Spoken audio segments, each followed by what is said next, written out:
चलिए साथियों, इस वीडियो में हम देखने वाले हैं बाल विकास, बच्चे का विकास, साथ ही साथ बाल विकास की अवधारणा और साथ ही साथ हम देखेंगे बाल विकास के सिद्धांत।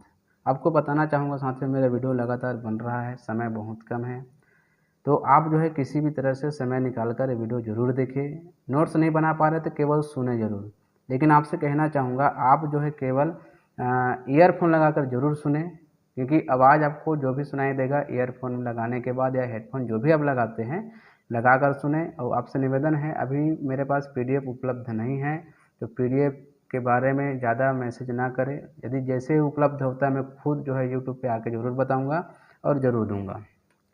तो चलिए हम शुरू करते हैं। ये टॉपिक बहुत इंपॉर्टेंट है, यहाँ से लगभग जो है 3 से 4 क्वेश्चन जरूर पूछते हैं, लेकिन एक ही वीडियो में कंप्लीट नहीं होगा। इसका एक वीडियो और बनेगा जिसमें बाल विकास का सिद्धांत होगा। तो बाल विकास की अवधारणा को हम पहले पढ़ते हैं। तो अवधारणा का मतलब क्या होता है साथियों? अवधारणा का मतलब होता है एक विचार, मनोमस्तिष्क में एक विचार का आना, इसे बोलते हैं अवधारणा। तो जैसे हम एक बच्चे को गिनती सिखाते हैं, आपको पता है कि गिनती का अवधारणा बच्चों को आना चाहिए, ये कहा जाता है। तो 1 के बाद 2, 2 के बाद 3, 3 के बाद 4, इस प्रकार से बच्चे जरूर जानते हैं, लेकिन उनमें से एक किसी संख्या को लिख दो बीच का, तो बच्चे भूल जाते हैं और फिर से वो गिनना शुरू करते हैं। तो वो अवधारणा इसका स्पष्ट न होने के कारण ऐसा होता है। तो इसी प्रकार से किसी के मन में विचार का मनोमस्तिष्क में छप जाना एक अवधारणा कहा जाता है। तो हम बाल विकास की इसी अवधारणा को समझने का प्रयास करेंगे। अवधारणा मतलब एक विचार, शुरू से लेकर अंत तक का हमारा विचार किस प्रकार से बनता है। तो हम शुरू करते हैं माँ के गर्भ से एक निषेचित अंडाणु से लेकर के। तो इसके बारे में आप जरा सोच के देखिए कि एक माँ के गर्भ में निषेचित अंडाणु प्रवेश करता है और 9 महीने पश्चात एक पूर्ण शिशु के रूप में सामने आ जाता है। एक छोटी सी कोशिका 9 महीने में एक पूर्ण शिशु का निर्माण पूर्ण रूप में विकसित हो जाता है। और शिशु में बनता क्या है, आपको ऐसा नहीं कि शिशु का केवल बाहरी आवरण बन के बाहर आता है, उसके अंदर श्वसन तंत्र, पाचन तंत्र, स्नायु तंत्र, कंकाल तंत्र का निर्माण होता है। जो जीवन के लिए जो भी चीज़ आवश्यकता है वो सारी चीज़ें पूर्ण हो जाते हैं 9 महीने में, एक छोटी सी भ्रूण से। ठीक है, आगे इसको देखिए, इसी के बारे में हम समझने वाले हैं। नवजात शिशु से ले एक भ्रूणावस्था से लेकर के एक वयस्क तक, है ना, प्रौढ़ अवस्था तक के हम देखने वाले हैं। नवजात शिशु के बारे में, नवजात शिशु जैसे ही जन्म लेते हैं स्पर्श का अनुभव करती है, वह देखने लगती है, सूंघती है, रोती भी है। आपको पता है बच्चा 2 घंटे के अंदर जो है दूध पीना शुरू कर देते हैं। यदि दूध पकड़ाओगे, माँ के दूध को यदि पकड़ाते हो तो वो पीना शुरू कर देते हैं, आसपास को देखना शुरू कर देते हैं, रोते भी हैं। ये अनुभव मैंने खुद किया है। ये क्षमताएं उसे जन्म के बाद भिन्न प्रवेश में समायोजन करने में मदद करती हैं। बिल्कुल सही बात, जितने भी क्षमताएं हैं वो जब बाहर आती है तो प्रवेश में समायोजन करने में या प्रवेश में घुलने मिलने में उसकी मदद करती है। अब ये समस्त योग्यताओं इसमें होती है, शिशु में होती है। इनके बावजूद भी बच्ची पालन पोषण करने के लिए पालनकर्ता पर निर्भर रहती है। बिल्कुल सही बात है, छोटी सी बच्ची है, वो खुद अभी स्वावलंबी नहीं बनी है, तो पालन पोषक जो है, ये जो पालन पोषण करते हैं उस पर निर्भर रहता है। वह धीरे धीरे बैठना, फिर खड़े होना, फिर चलना सीखती है। ऐसा तो नहीं है कि कोई बच्चा डायरेक्ट खड़ा होना शुरू हो जाएगा, फिर चलना शुरू होगा, फिर बैठना शुरू, ऐसा नहीं। ये अवधारणा है, जैसे 1 के बाद 2 आता है, 2 के बाद 3 आता है, उसी प्रकार से बच्चे धीरे धीरे बैठेगी या बैठेगा, फिर खड़े होगा, फिर चलेगा।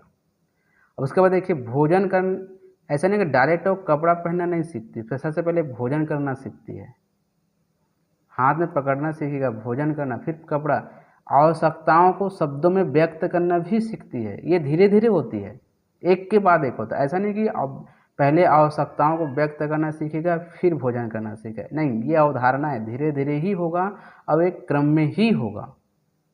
धीरे धीरे अधिक स्वावलंबी होती जाती है, धीरे धीरे वो बैठना सीख जाएगी, बैठने के बाद दौड़ना सीखेगी, ये मतलब कुछ कुछ चीज़ें खुद करना सीखेगी वो। रुचियों में विस्तार होता है, बिल्कुल सही बात है। छोटी से बच्ची को खिलौना दोगे तो ज़्यादा समय तक नहीं खेलते वो उसको अलग अलग चीज़ों में आकर्षण होता है उनको। एक को देखेंगे उनको खेलने का मन करेगा, दूसरे को देखेंगे उसको छोड़ के तीसरे में जाएगा। तो ऐसा उनका रुचियों का विस्तार होता है, धीरे धीरे सभी में उसका आकर्षण बनता रहता है। आगे चलकर मित्र बनाएगी, बिल्कुल सही बात है। इसको देखते हैं। साथ में खेल क्रियाओं में भाग लेगी, अब धीरे धीरे वो खेल क्रिया में भाग लेने लगेगी। घर के कार्यों में भी सहयोग करेगी। 3-4 साल के बच्चे, 3 साल के बच्चे की बात बता रहा हूँ, यदि कोई भी काम करोगे उसको यदि समझ में आ जाता है तो बिल्कुल बात मानता है ना, कार्यों में सहयोग जरूर करता है। यदि संभव हो तो वह आय उत्पादक क्रियाओं में भाग ले। अब धीरे धीरे बड़ी हो जाएंगे, बड़े होने लगेंगे तो 14-15 साल के बच्चे जो है आय उत्पादक क्रियाओं में भाग लेते हैं, काम करना शुरू कर देते हैं। हो सकता है वो ऐसा व्यवसाय चुने आगे चल के, तो उसके लिए वो अध्ययन भी करेगा। जैसे डॉक्टर बनना है तो डॉक्टर के लिए पढ़ाई करेगा, टीचर बनना है तो टीचर के लिए पढ़ाई करना शुरू करेगा। धीरे धीरे यह बच्ची वयस्क होकर आर्थिक रूप से स्वतंत्र भी बन जाती है। विवाह होगा, बच्चे भी होंगे, तो सारी प्रक्रिया कहाँ, एक गर्भस्थ शिशु से वापस वो माँ बाप बनने तक के आ गया। ये अवधारणा है, बाल विकास की अवधारणा है ये धीरे धीरे ये विकास होता ही होता है, ये पूरा मृत्यु पर्यंत चलती रहती है। ठीक है, तो यहाँ पे लास्ट में मैंने लिखा है कि एक गर्भस्थ कोशिका से सुयोग्य वयस्क व योग्य नागरिक कैसे बन जाता है। आपने देखा कि एक छोटे से कोशिका का निर्माण होता है, वहाँ से धीरे धीरे एक सुयोग्य और योग्य नागरिक कैसे बन जाता है, ये बाल विकास की अवधारणा है। अब हम देखते हैं बाल विकास की परिभाषा और साथ में विकास की परिभाषा भी देखने का प्रयास करेंगे और साथ ही साथ उस मनोवैज्ञानिकों के भी नाम देखेंगे जिन्होंने ये दिया है। बाल विकास और विकास की परिभाषा, ये बाल विकास की परिभाषा है ना, ये विकास को हटा दीजिएगा। बाल विकास की परिभाषा या अर्थ बाल विकास से तात्पर्य बालकों के सर्वांगीण विकास से है। बाल विकास एक मात्रात्मक और गुणात्मक परिवर्तन होता है। बालक के व्यवहारिक, सामाजिक, चारित्रिक, संवेगात्मक सारी चीज़ों का इसमें विकास होता है। सर्वांगीण विकास, सभी क्षेत्रों में विकास, ये विकास के अंतर्गत, बाल विकास के अंतर्गत आता है। क्रो के अनुसार कहते हैं बाल विकास वह विज्ञान है जो बालक के व्यवहार का अध्ययन गर्भावस्था से मृत्यु पर्यंत तक करते हैं। अब यहाँ व्यवहार मतलब क्या हो गया, व्यवहार में सभी चीज़ें आते हैं, आपको पता है। इसका अध्ययन कहाँ तक करते हैं, गर्भावस्था से लेकर के मृत्यु पर्यंत तक के। लेकिन आपको हम यहाँ पे 14 वर्ष से मतलब जन्म से लेकर के 18 वर्ष, किशोरा वर्ष तक के हम बताने का प्रयास करेंगे, उसी के अनुसार पढ़ते भी हैं। आइए, तो हो गया बाल विकास का। अब आता है विकास। विकास का मतलब क्या होता है, शारीरिक परिवर्तन, चिंतन शक्ति का परिवर्तन, भावात्मक व्यवहार में परिवर्तन, ये सारी चीज़ें जो होती है वो विकास के अंतर्गत आता है। मैंने कहा ना, विकास जो है मात्रात्मक और गुणात्मक दोनों होता है। विकास को समझने के लिए 2 शब्दों को समझना होगा।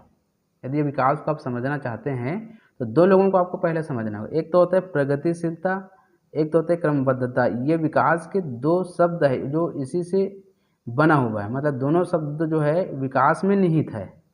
तो ये क्या कहता है, दोनों शब्द हम देख लेते हैं।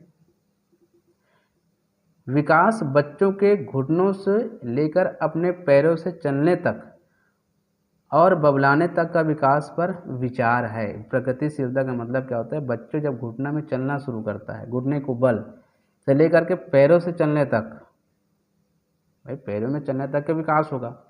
बबलाने से लेकर के अच्छे शब्दों तक विचार, देखो बबलाने तक का विकास पर विचार।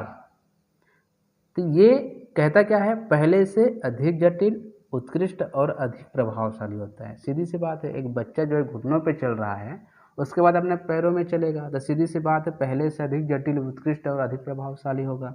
बच्चा बबला रहा है, उसके बाद स्पष्ट बोलना शुरू कर दिया, सीधी सी बात है पहले से अधिक जटिल, उत्कृष्ट और अधिक प्रभावशाली होगा। अब इसी के अंतर्गत आता है क्रमबद्धता। क्रमबद्धता का मतलब होता है विकास एक क्रम में होता है।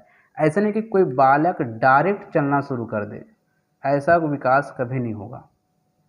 या डायरेक्ट कोई बच्चा जो है बड़ा हो जाए, है ना, ऐसा नहीं हो सकता, है ना। क्रमबद्धता मतलब विकास एक क्रम में ही होगा। यदि बच्चा बैठना शुरू करता है, पहले बैठेगा, फिर खड़ा होगा, फिर चलना शुरू करेगा, पहले चलना फिर बैठना, ऐसा नहीं होता।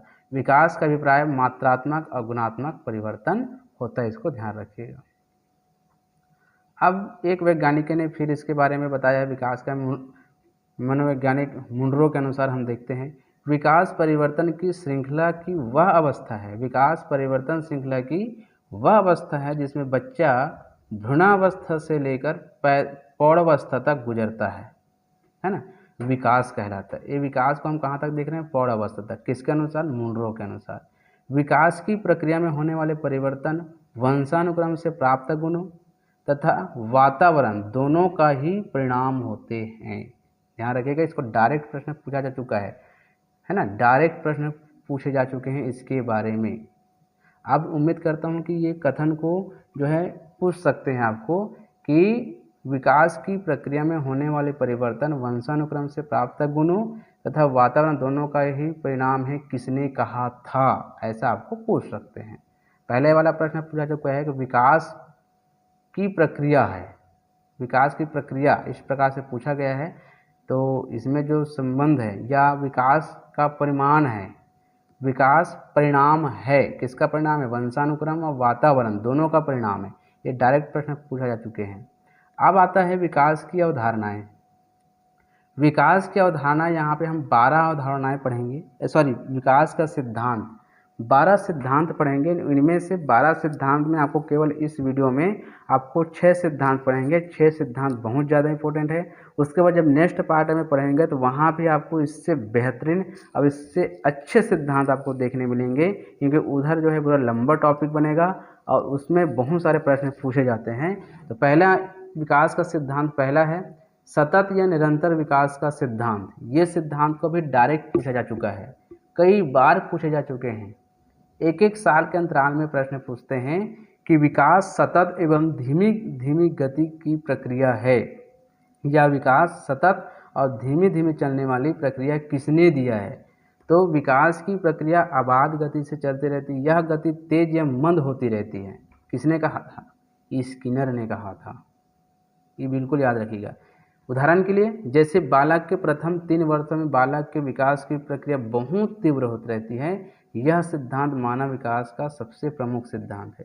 बालक 3 वर्षों तक जब उसका विकास बहुत तीव्र गति से होता है, फिर धीमी होती है, फिर थोड़ा सा गति होती है, मतलब एक उतार चढ़ाव आता रहता है। इसलिए कहा गया है कि विकास की प्रक्रिया सतत है और धीमी धीमी चलती है ना, दोनों चलती है।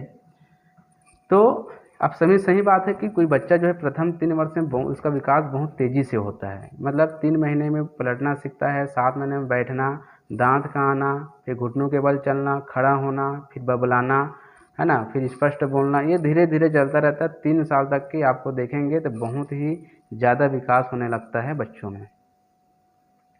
दूसरा विकास कहता है विकास क्रम का सिद्धांत। ये वेरी इंपॉर्टेंट है। इसे किसने ने कहा? ये विकास सिद्धांत किसने दिया था? पियाजे ने। इस सिद्धांत के अंतर्गत बालक का विकास एक निश्चित क्रम में होता है। इससे भी प्रश्न पूछे जा सकते हैं, विकास एक निश्चित क्रम में होता है, किसने कहा था? तो किसने कहा था? पियाजे ने कहा था। जैसे बालक जन्म लेते ही रोता है, 3 माह बाद आवाज़ निकालता है, 6 माह बाद आनंद की ध्वनि निकालता है, 7 माह में वो अपने माता पिता के लिए पा बा दा आदि का प्रयोग करता है। सीधी सी बात है, विकास क्रम है, धीरे धीरे होता है। ऐसा नहीं है कि बालक जन्म लेते ही आवाज़ निकालना सीख देगा, है नहीं, ये धीरे धीरे होगा। रोता है, आवाज़ निकालता है, आनंद लेता है, ये प्रक्रिया है जो चलती रहती है। बस आपको ध्यान रखना है कि कौन से क्रम का सिद्धांत है ये, विकास क्रम का सिद्धांत है।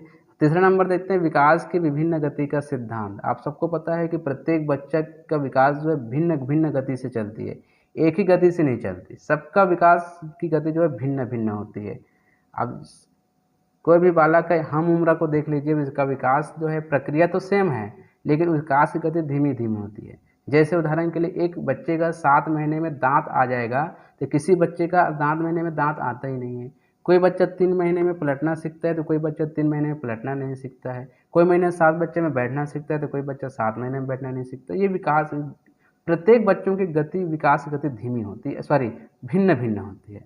अब आता है विकास सिद्धांत का चौथा नंबर, बालक के शारीरिक, मानसिक, भाषाई, संवेगात्मक, सामाजिक और चारित्रिक आदि पक्षों के विकास में परस्पर संबंध होते हैं, परस्पर आपस में बंधे होते हैं, संबंध होते हैं ये। जैसे मनुष्य के शरीर की बाह्य और आंतरिक अंगों में यदि वृद्धि होती है, बाहर शरीर और अंदर का शरीर में यदि वृद्धि हो गई है ना, तो उसके आकार भी बढ़ेगा और भार भी बढ़ेगा। अब उनके अनुसार वो काम भी करेगा। अब एक छोटा सा बच्चा है, उसका बाह्य और आंतरिक वृद्धि में अंगों दूसरे बच्चे की अपेक्षा कम है, मतलब मान लीजिए उस 10 साल का है। अब उसे बोलोगे जब 15 किलो के वजन को उठा के लेके आओ, तो वो उतने ढंग से नहीं उठा पाएगा। लेकिन किसी बच्चे का बाहरी और आंतरिक अंगों की वृद्धि उससे ज़्यादा है, ज़्यादा उम्र का है वो, तो उनके अनुसार वो कार्य क्षमता भी बढ़ेगा। सीधी सी बात है, कम वृद्धि वाले का कम क्षमता रहेगा, अधिक वृद्धि वाले का अधिक क्षमता रहेगा। तो ये किसने कहा था? गॉर्सन व अन्य के कथन है ये, बिल्कुल ध्यान में रखिएगा। नेक्स्ट है सामान्य से विशिष्ट अनुक्रियाओं या प्रतिक्रियाओं का सिद्धांत। विशिष्ट अनुक्रिया या प्रतिक्रिया देना। अब बालक का विकास सामान्य अनुक्रियाओं से विशिष्ट प्रतिक्रियाओं तक होता है। किसने कहा था? हर्लॉक ने कहा था। ये हर्लॉक ने कहा, क्या कहा है देखिए यहाँ पे लिखा हुआ है, विकास की सब अवस्थाओं में बालक की प्रतिक्रियाएं विशिष्ट बनने से पूर्व सामान्य प्रकार की होती। बालक की सब अवस्था है, बाल्य अवस्था है, किशोरावस्था है, शैशवावस्था है, भ्रूणावस्था है, सभी में है। अब ये विकास की अवस्थाएं हम जो बातें कर रहे हैं साथियों, इसमें हम ये देखिए कि क्या कोई बच्चा डायरेक्ट जो है या सीधा सीधा वो विशिष्ट बालक बन सकता है, या कोई व्यक्ति विशिष्ट व्यक्ति बन सकता है? नहीं। अब यहाँ पे हम देखने वाली बात है ये है कि कोई बच्चा जो है जैसे आप पढ़ाई कर रहे हो, इसके पहले क्या आप विशिष्ट थे? जैसे मैं मेरी बात लेता हूँ, मुझे 2 साल पहले ये सारी चीज़ें मुझे केवल पढ़ना आता था, पढ़ाना नहीं आता था। मैं समझने का प्रयास करता था, समझ नहीं पा रहा था। लेकिन आज मैं पहले सामान्य था, अब धीरे धीरे मैं समझने का प्रयास कर रहा हूँ, तो पहले से थोड़ा सा विशिष्ट होने लगा हूँ। यानी एक उदाहरण के लिए बोल रहा हूँ, मैं विशिष्ट व्यक्ति नहीं हूँ, लेकिन विशिष्ट की ओर आगे बढ़ रहा हूँ। तो पहले क्या था? सामान्य था। मतलब विशिष्ट होने से पहले कोई भी व्यक्ति क्या होती है? सामान्य होती है। मतलब सामान्य से विशिष्ट अनुक्रियाओं या प्रतिक्रियाओं का सिद्धांत यही कहता है। जैसे उदाहरण के लिए हम देखने का प्रयास करते हैं, बालक पहले कुछ बोलने में सरल शब्दों का प्रयोग करता है, परंतु धीरे धीरे सही नाम का ज्ञान होने पर वह वस्तु को उसी नाम से पुकारता है। जैसे कोई बच्चा जो है पानी मांगता है तो बोलता है मम, उसके बाद धीरे धीरे बोलता है पानी, तो सरल शब्दों का उपयोग पहले करता है। ठीक है, चलिए आगे चलते हैं। लास्ट है ये, लास्ट सिद्धांत। इसके बाद 6 सिद्धांत आप देखेंगे। वीडियो देखना मत भूलिएगा साथियों, इसकी बिल्कुल मत करिएगा। यदि आपको अच्छे जानकारी चाहिए तो प्लीज़ सब्सक्राइब करके रखिए। मैं डेली वीडियो कुछ न कुछ वीडियो आपको डाल के दे रहा हूँ। यदि सहायक शिक्षक वाले हैं तो भी पढ़िए, शिक्षक वाले हैं तो भी पढ़िए। ईवीएस का भी डल रहा है, साइंस का भी डल रहा है, सबका डल रहा है। अब आता है समान प्रतिमान का सिद्धांत। अब प्रतिमान का मतलब क्या होता है? प्रतिमान के मतलब होता है छवि, समान छवि। यदि हम अपनी भाषा में प्रयोग करने का प्रयास करें, एक रेखांकित चीज़ें। ठीक है, अब प्रत्येक जाति, चाहे वह पशु जाति हो या मनुष्य जाति, अपने जाति के अनुरूप ही विकास के प्रतिमान का अनुसरण करती है। ठीक है ना। अब उदाहरण के लिए हम देखें, गाय का बच्चा जब जन्म लेते हैं तो खड़ा हो जाता है, लेकिन मनुष्य का बच्चा जन्म लेते ही खड़ा हो पाएगा क्या? नहीं, वो रोने लगता है। रोने का उसमें प्रतिमान है, या रोता है, ये हम जानते हैं कि कोई बच्चा जन्म लेते हैं रोते हैं। हम सभी जानते हैं कि बच्चा जन्म लेते हैं, पूछते हैं रोया कि नहीं रोया, या कोई बछड़ा जाता है तो खड़ा हो रहा कि नहीं हो रहा है। आप सभी के मन में बछड़े का जन्म लेते ही एक सवाल आता है, बछवा क्यों नहीं खड़ा हो रहा है, या जो बछड़े हैं वो क्यों खड़े नहीं हो रहे हैं, उसको खड़े करने का प्रयास करते हैं। अब एक बच्चा जब मनुष्य का बच्चा जन्म लेता है तो रोवाने का प्रयास करते हैं, क्यों नहीं रो रहा है, क्यों नहीं रो रहा है। तो ये समान प्रतिमान है ये, कि जैसा जिसका व्यवहार है उसी के अनुसार उसका आगे की क्रिया होगी, विकास की गति होगी। तो इस प्रकार से साथियों ये समान प्रतिमान के सिद्धांत कहता है। और ये जो इसने दिया है, यो किसने दिया है, हर्लाग ने दिया है समान प्रतिमान का सिद्धांत। तो साथ ही ये रहा 6 सिद्धांत मैंने बताने का प्रयास किया। आगे हम 6 सिद्धांत और देखेंगे। यहाँ मैंने जो डायरेक्ट क्वेश्चन पूछे हैं उसका मैं 2 उदाहरण के तौर पे मैं 2 प्रश्न आपके सामने रख रहा हूँ। इसके बाद हम जब दोनों विकास का सिद्धांत खत्म हो जाएगा तो उसके बाद हम इससे संबंधित कम से कम 15 से 20 क्वेश्चन और लगाएंगे, जिसका तीसरे पार्ट से बनेगा। तो बालक का विकास, देखो यहाँ पे मैंने कहा था बालक का विकास परिणाम है, ये सीजीटीटी में बार बार पूछे जा चुके हैं। वंशानुक्रम, वातावरण, वंशानुक्रम तथा वातावरण या आर्थिक कारक। तो इसका आंसर क्या है साथियों, वंशानुक्रम तथा वातावरण। मैंने आपको डायरेक्ट इसका जहाँ पे मैंने पढ़ा था बताया था कि डायरेक्ट इसका प्रश्न है। उसी प्रकार से इसका भी डायरेक्ट प्रश्न है, किस मनोवैज्ञानिक के अनुसार विकास एक सतत और धीमी धीमी प्रक्रिया है। तो इसमें दिया है कोलेसनिक, पियाजे, स्किनर और हर्लाग।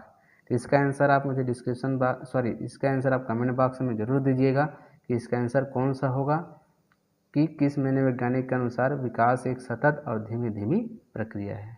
तो साथियों आपसे निवेदन करना चाहूँगा कि आप जो है ज़रा से भी मतलब जो है घबराएं नहीं, धीरे धीरे मतलब किसी भी चीज़ को पढ़ने के लिए हड़बड़ी नहीं करना चाहिए। मानता हूँ मैं समय कम है, लेकिन आप जो है समय को दुगुना कर दीजिए पढ़ने का। कोई भी यूट्यूबर आपको कंप्लीट जो है कोर्स नहीं करा सकता, आपको खुद को पढ़ना पड़ेगा। हम एक माध्यम हैं आपको चार्ज करने के लिए। चार्ज का मतलब है आपको मोटिवेट कर सकते हैं, साथ ही साथ आपको थोड़ा सा अभिप्रेरणा के रूप में प्रेरित कर सकते हैं कि आप पढ़िए, और हम आपको एक चीज़ें प्रोवाइड करा सकते हैं कि आपको थोड़ा सा जानकारी मिल सके। ये हर यूट्यूबर का उद्देश्य होता है। उसी प्रकार से मेरा भी उद्देश्य है कि आप तक वीडियो पहुँचे। ये वीडियो उनके लिए हैं जो जीरो से शुरुआत कर रहे हैं, जो बाल विकास तो पढ़ते हैं लेकिन थोड़ा सा समझ नहीं पा रहे हैं, तो उनको मैं समझाने का प्रयास कर रहा हूँ, बताने का प्रयास कर रहा हूँ। तो दोस्तों आज की वीडियो में इतना ही। अच्छा लगे तो लाइक कमेंट शेयर अवश्य करिएगा।